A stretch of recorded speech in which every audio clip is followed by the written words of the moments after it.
Niveli i vaksinimit të fëmijëve në Maqedoni ka shënuar rënje të dukshme. Autoritetet thonë se përqindja e përgjithshme e vaksinimit është ulur për 3%. Sipas ekspertëve, kjo kryesisht është si rezultat i fushatave që bëhen kundër vaksinimit. Për herë të parë, këtë vit niveli është ulur për vaksina të caktuara nga 95% në 90-91%. Mesatarja është diku 92%.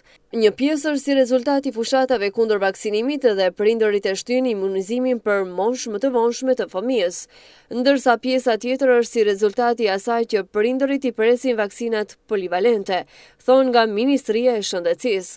Autoritetet thonë se vaksinat që përdoren në Maqedoni janë të sigurta dhe janë nga prodhues të njohur që janë të pranuara nga Organizata Botërore e Shëndetësisë.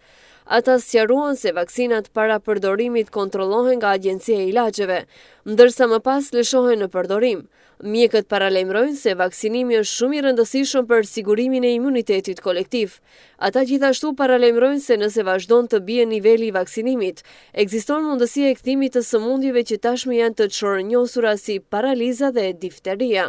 Nga Ministria e Shëndetësisë theksojnë se në vazhdimsi kujdesen për shëndetin e fëmijëve dhe modernizojnë kalendarin e imunizimit. Ata rikujtojnë se nga viti i kaluar për herë të parë janë vendosur vaksina polivalente në Maqedoni.